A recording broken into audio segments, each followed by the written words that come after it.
अस्सलामु अलैकुम व रहमतुल्लाहि व बरकातहू। मोअज़्ज़िज़ हाज़रीन इकराम, बुज़ुर्गान कौम और मिल्लत, मेरी इज़्ज़तदार माँ और बहनों, गयूर नौजवान साथियों, मैं सबसे पहले आप तमाम का बेहद शुक्रिया अदा करता हूँ कि आपने आज किशनगंज के इस पार्लियामेंट के इंतखाबात की इलेक्शन मीटिंग में आपने शिरकत की।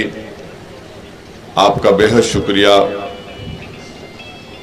मंच पर शहनशीन पर तशरीफ़ फरमा मोहतरम अख्तरुल ईमान साहब, सदर बिहार मजलिस इत्तेहादुल मुस्लिमीन, वो रुकन असम्बली, वो उम्मीदवार किशनगंज पार्लियामेंट, मेरे भाई मोहतरम तसीरुद्दीन साहब, हैबर आलम साहब ज़िला सदर,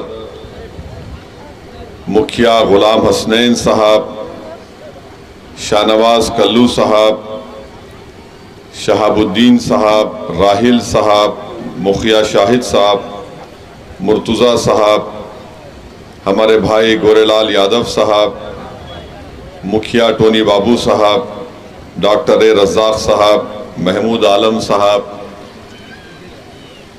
मेरे छोटे भाई आदिल हसन साहब, उत्तर प्रदेश के मजलिस इत्तेहादुल मुस्लिमीन के सदर मोहतरम जनाब शौकत अली साहब, और हैदराबाद के रुकन असम्बली वो इंचार्ज किशनगंज मोहतरम जनाब माजिद हुसैन साहब, मेरे अजीज़ दोस्तों और बुज़ुर्गों, मेरी इज़्ज़तदार माँ और बहनों, ये मेरी खुशकिस्मती है कि आज मैं घासीपुरा के इस गयूर सरजमीन पर बसने वाली अवाम के दरमियान में खड़े होकर मुझे अल्लाह रब्बुल इज़्ज़त ने कुछ बोलने का मौका इनायत फरमाया। मैं आपसे सिर्फ इतना बताने आया हूँ कि 26 तारीख के दिन किशनगंज की जनता को एक तारीख बनाना है। 26 तारीख के दिन आपको तारीख ये बनाना है कि या तो आप वोट देंगे उस पार्टी के उम्मीदवार को जिसने सीमांचल की सरजमीन पर बसने वाले इंसानों से नाइंसाफ़ी की है, या तो आप जालिमों के हक में वोट देंगे, या फिर आप इंसाफ की सरबुलंदी के लिए, सीमांचल की इंसाफ के लिए आप अख्तरुल ईमान के हक में अपने वोट का इस्तेमाल करेंगे। ये इलेक्शन आप याद रखिए बड़ा तारीखी पार्लिमानी इलेक्शन होने जा रहा है। तो 26 तारीख को सीमांचल की जनता को इस बात को याद रखना पड़ेगा, चाहे जेडीयू हो, राजद हो, कांग्रेस हो, बीजेपी हो। आप जानते हैं कि सीमांचल के नाम को अगर किसी ने अपनी ज़बान से अदा किया तो मजलिस इत्तेहादुल मुस्लिमीन ने अदा किया। ये तमाम दूसरी सियासी पार्टियां सीमांचल का नाम लेने से डरती थी, कतराती थी, उनको पेट में दर्द होता था। मजलिस ने जब से सीमांचल की इंसाफ की लड़ाई का आगाज किया, आज आप देखते हैं कि 9 साल के अरसे में नरेंद्र मोदी की जबान पर भी पूर्णिया में सीमांचल आ गया। ये मजलिस इत्तेहादुल मुस्लिमीन की कामयाबी है कि मोदी को भी इकरार करना पड़ा कि सीमांचल नाम का एक इलाका है जो भारत का सबसे पसमानदा इलाका है। 26 तारीख के दिन जब आप वोट वोट डालने जाएंगे तो आपको इस बात का ख्याल रखना पड़ेगा कि क्या मैं उस पार्टी का साथ दूंगा जिसने हमारी बेटी और बहन बिल्किस बानो की अस्मत रेजी करने वालों का उनको रिमिशन दिया, उनको जेल से रिहा करवा दिया। आज आपके सामने जेडीयू है, मगर याद रखिए ये जेडीयू नहीं, ये बीजेपी है। जब 26 तारीख को आप वोट डालने जाएंगे तो बिल्किस बानो की उस तकलीफ को याद रखिए कि हमारी एक बहन बेटी हामिला थी, 2002 में उसकी अस्मत रेजी की गई। उसकी एक 3 साल की बेटी को उसके सामने कत्ल कर दिया गया। उसकी माँ को और उसकी खाला को हमारी बेटी के सामने बारी बारी से अस्मत रेजी करने वालों को नरेंद्र मोदी की सरकार ने रिहा करवा दिया। तो 26 तारीख को एक तारीख रकम करना है कि क्या हम उस पार्टी का साथ देंगे जो हमारी माँ और बहनों की इज्जत नहीं करते। तीसरी बात आपको याद रखना है कि CAA का कानून जो नरेंद्र मोदी की सरकार ने बनाया, और उस पार्लियामेंट में अगर किसी ने CAA कानून के खिलाफ पूरे आइन और संविधान के सामने रखकर बोला तो उस पार्टी का नाम मजलिस इत्तेहादुल मुस्लिमीन है। मैंने अभी पिछले पार्लियामेंट के सेशन में भी ये बात को कहा था, जो आखिरी पार्लियामेंट के सेशन में हमारा पार्लियामेंट का ऐवान में वो ऐसा सेशन हुआ, मैंने उसमें कहा था कि तुम सीमांचल की जनता को घुसपैठी कहते हो, इसीलिए तुम CAA NPR NRC कराना चाहते हो।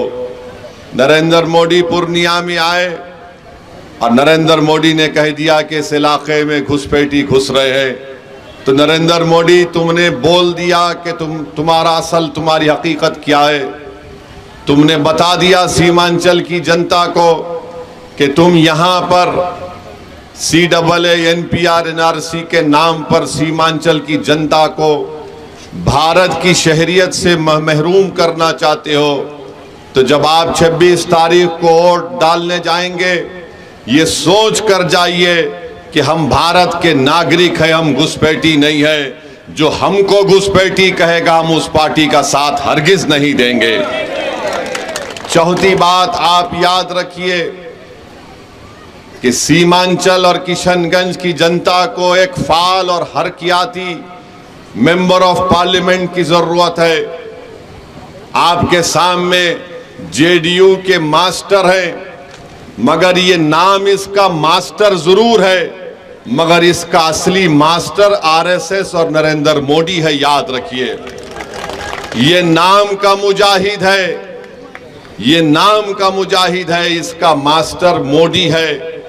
आपके सामने एक मास्टर है जिसका मास्टर मोदी है, दूसरी तरफ जावेद है। ये जावेद साहब का मामला ऐसा है कि ऐसा लगता है कि पार्लियामेंट में वो कहीं पर भी नजर नहीं आते।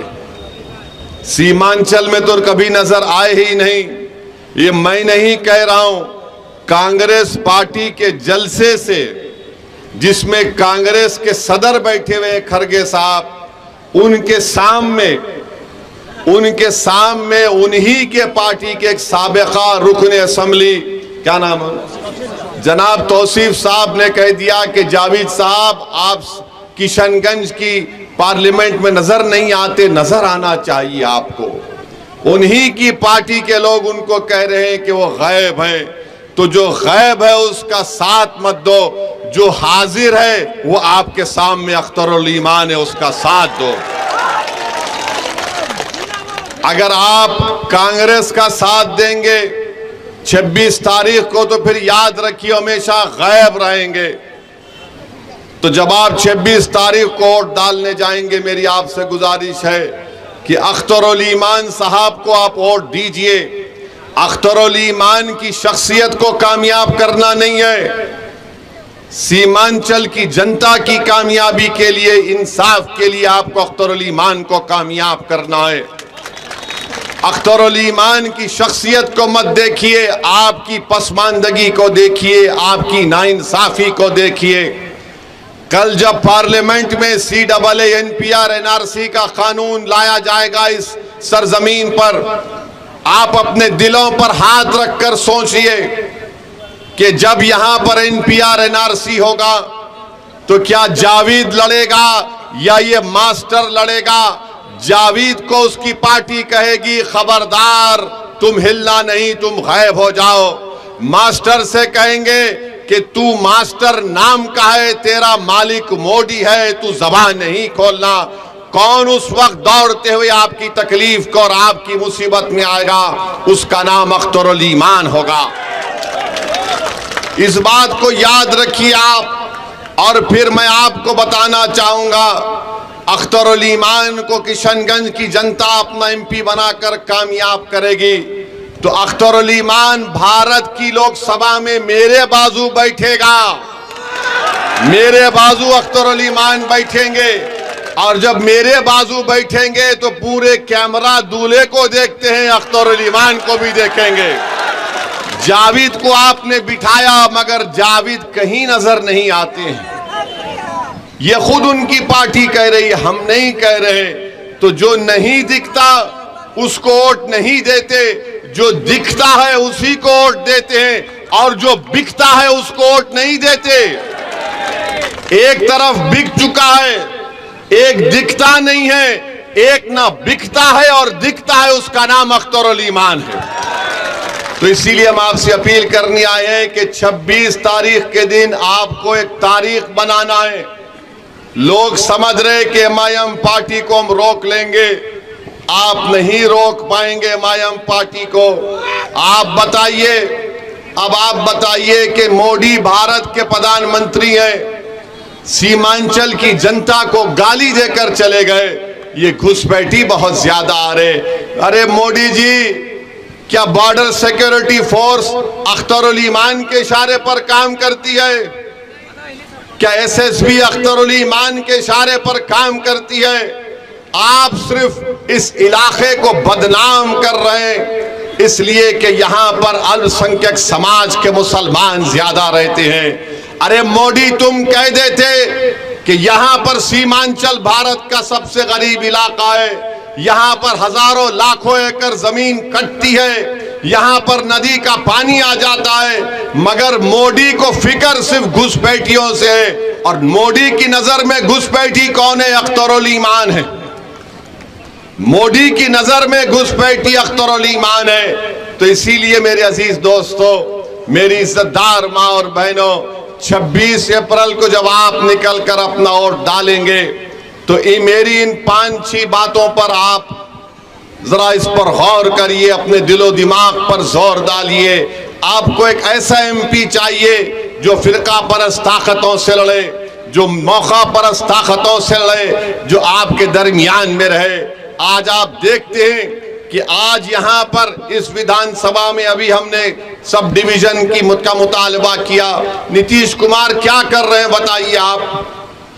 नीतीश कुमार कर सकते थे, इस इलाके को सब डिवीजन बना सकते थे, मगर उन्होंने नहीं किया। मास्टर कर सकते थे मगर नहीं किया।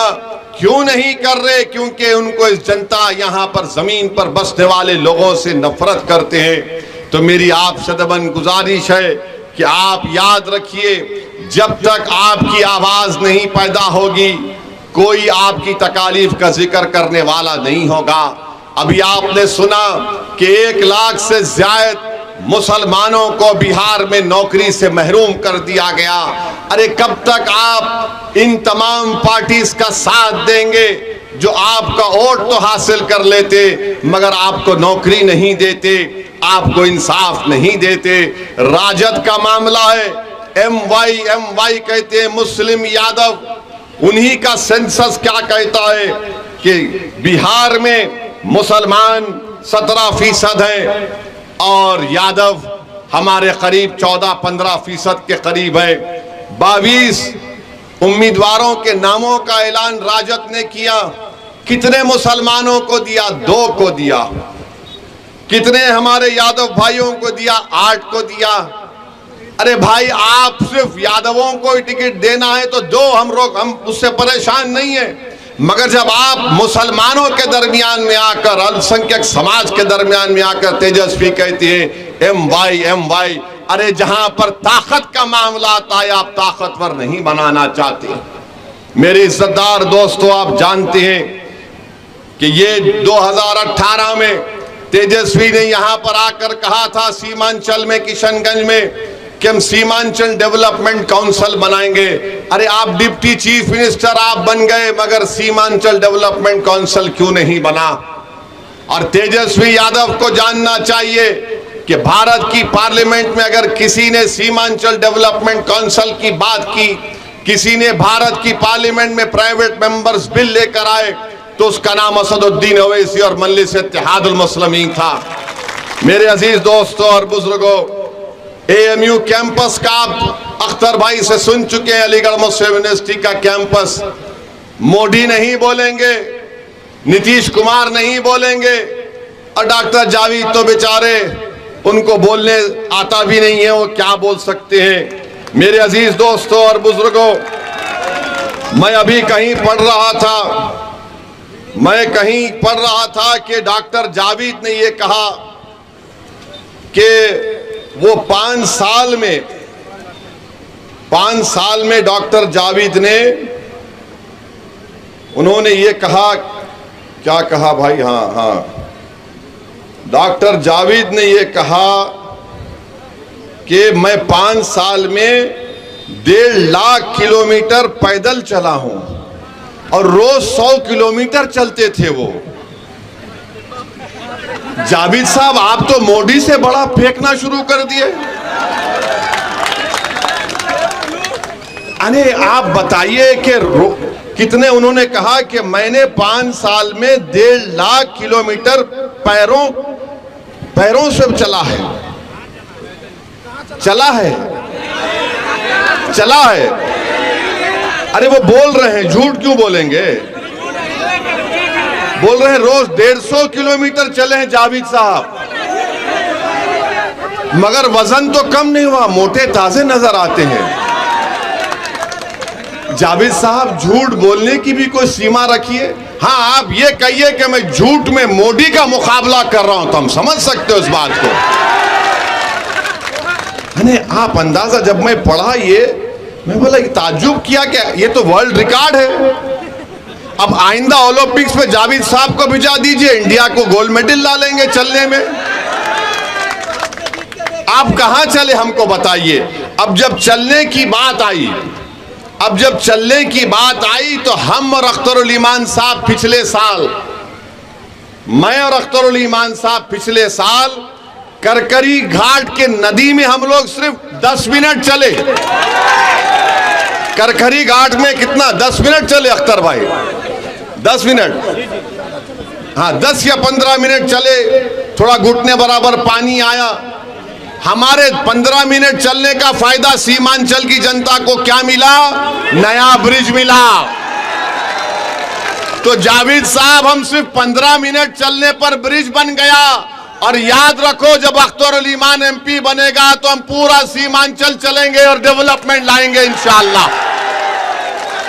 सिर्फ 15 मिनट चले तो तेजस्वी को पसीना छूट गया। फोन पे फोन, ए अख्तर भाई क्या कर रहे हैं? वो काम शुरू हो गया।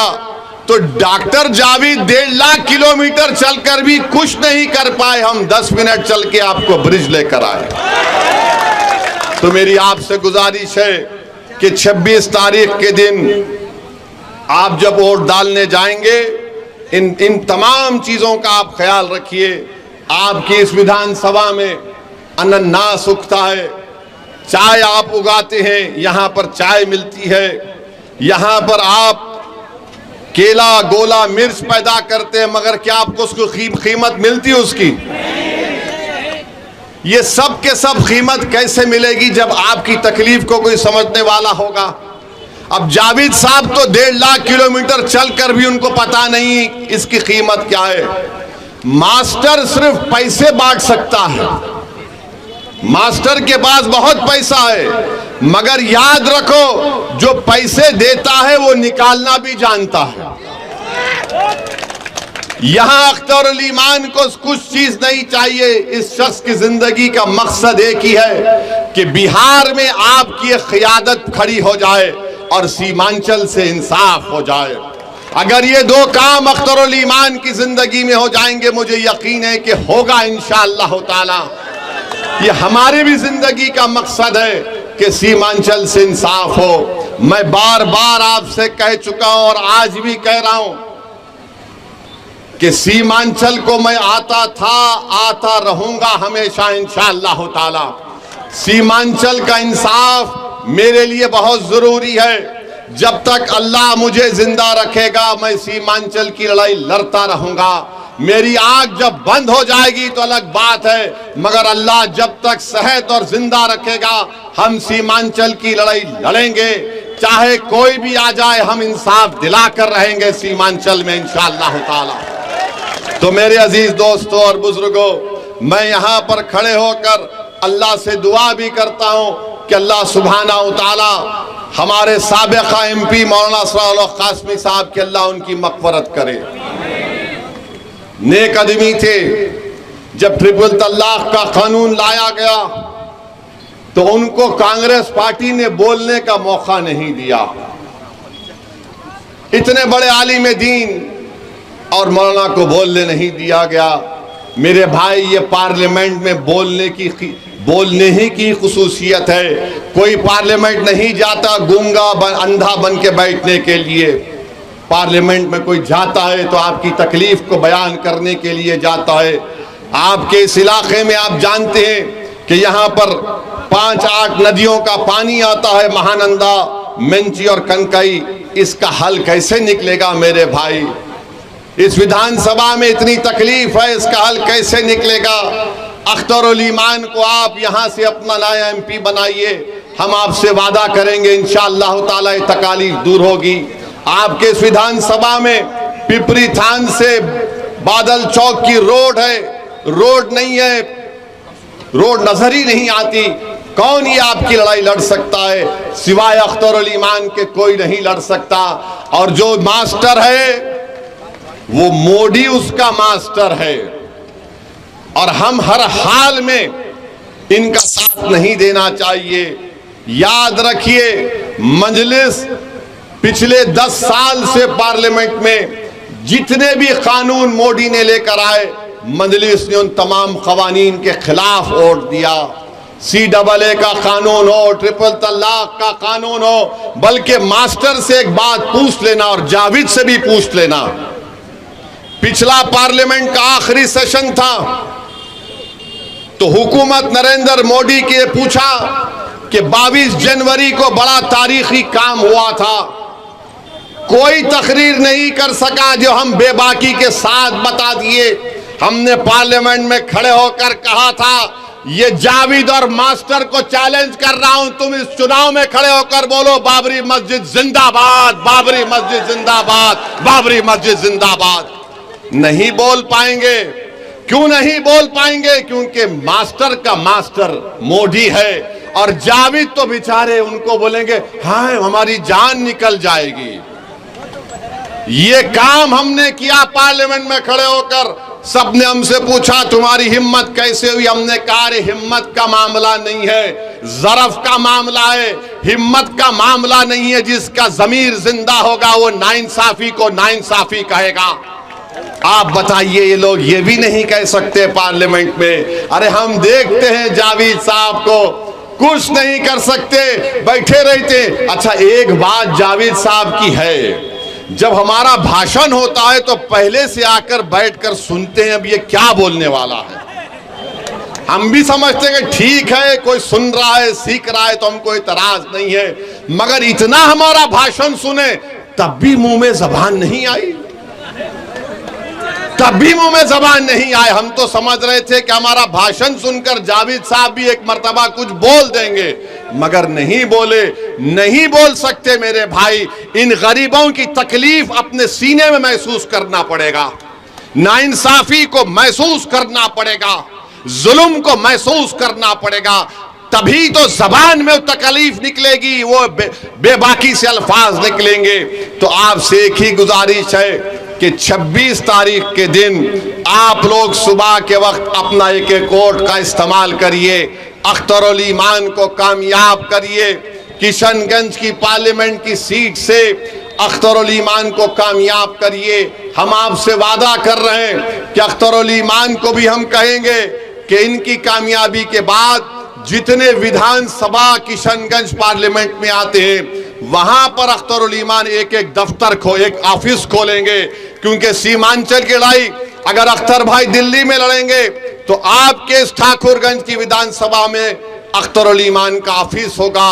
वहां पर एक लड़का बैठेगा, आप कभी भी आकर अपनी तकलीफ को उसको बयान करेंगे ताकि आपके एमपी को मालूम हो सके।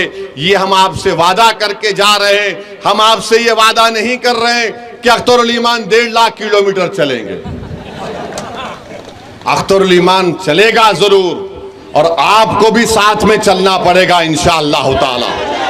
हम आपको बता रहे हैं आने वाले महीनों में इंशाअल्लाह ताला विधानसभा के चुनाव से पहले अगर आप हमारे साथ चलने को तैयार हैं तो पूरा सीमांचल चक्का जाम किया जाएगा। मोदी याद रखो, तुमको बताएंगे यहां पर घुसपैठी नहीं, यहां पर इंसान रहते हैं। अरे तुम सबका साथ सबका विकास की बात करते हो, तुम विकसित भारत की बात करते हो, मगर सीमांचल को तुमने नजरअंदाज करके रख दिया। 10 साल में तुमने एयरपोर्ट नहीं बनाया, तुमने कोचा दामन में रेलवे स्टेशन नहीं खोला, तुमने बहादुरगंज में डिग्री कॉलेज नहीं खोला। तो मेरे भाई लड़ने वालों की जरूरत है, और अख्तरुल ईमान सबसे बेहतरीन आपका उम्मीदवार है। मैं पूरी सीमांचल की जनता से अपील करता हूं, किशनगंज की जनता से अपील करता हूं कि एक होकर आप लोग अख्तरुल ईमान को कामयाब करिए। याद रखिए, बीजेपी अगर दोबारा इख्तिदार में आएगी तो बीजेपी भारत के संविधान को और आइन को तब्दील कर देगी। बीजेपी इबादतगाहों के कानून को खत्म करके रख देगी। इसीलिए भी बहुत जरूरी है कि आप मुत्तहिदा तौर पर एक वोट को भी जाय मत होने दीजिए, और अख्तरुल ईमान को नहीं, सीमांचल को कामयाब करिए। अख्तरुल ईमान को नहीं, इंसाफ को कामयाब करिए, अमन को कामयाब करिए। अपने मुस्तकबिल को रोशन रखने के लिए पतंग छाप के निशाने पर बटन दबाकर आप बता दीजिए इन लोगों को जो हमारा वोट तो लेते हैं और हमारी पीठ में खंजर घोंपते हैं। यही चंद बातें मुझे आपसे अर्ज करना था। और याद रखो, चुनाव 26 को खत्म नहीं होगा, चुनाव 26 को नहीं खत्म होगा। 13 को भी वोटिंग है, उसके बाद भी एक वोटिंग है, उसके बाद भी एक वोटिंग है, उसके बाद भी एक वोटिंग है। तेजस्वी यादव, 26 को चुनाव नहीं खत्म होगा, मेरी बात तुम लिख के रख लो। अब यहां से चुनाव शुरू होगा तो सीमांचल की लड़ाई चलते रहेगी। हम आपका शुक्रिया अदा करते हैं कि आप यहां पर आए। 26 तारीख को पतंग छाप पर वोट देकर अख्तर भाई को चौथे नंबर पर अख्तर भाई का फोटो भी रहेगा, पतंग रहेगा। फोटो को मत देखिए, फोटो आपकी होगी, सिर्फ आप पतंग को देखकर बटन दबाइए और अपने इंसाफ के लिए और बीजेपी के बढ़ते कदमों को रोकने के लिए। और पूरे भारत की नजरें किशनगंज पर लगी हुई है कि क्या यहां पर आप मुत्तहिद होकर एक फाल और हरकियाती शख्स को कामयाब करेंगे, या फिर आप खुदा ना खास्ता कहीं हम गलती ना कर दे तो बीजेपी ना निकल जाए। मेरे भाई, किशनगंज में मुकाबला अख्तरुल ईमान का मोदी से है, कांग्रेस तो रेस में नहीं है। इसीलिए हम आपसे अपील कर रहे हैं कि अपना एक वोट बैलेट के ऊपर जो मशीन पे चौथा नंबर है, हमारी माँ और बहनों से भी अपील कर रहे हैं, चौथे नंबर पर पतंग छाप पर बटन दबाकर आप अपने इत्तेहाद को कामयाब करिए और बिहार में अपनी एक सियासी क़यादत को खड़ा करके मजबूत कर दीजिए। बहुत बहुत शुक्रिया। अस्सलाम वालेकुम।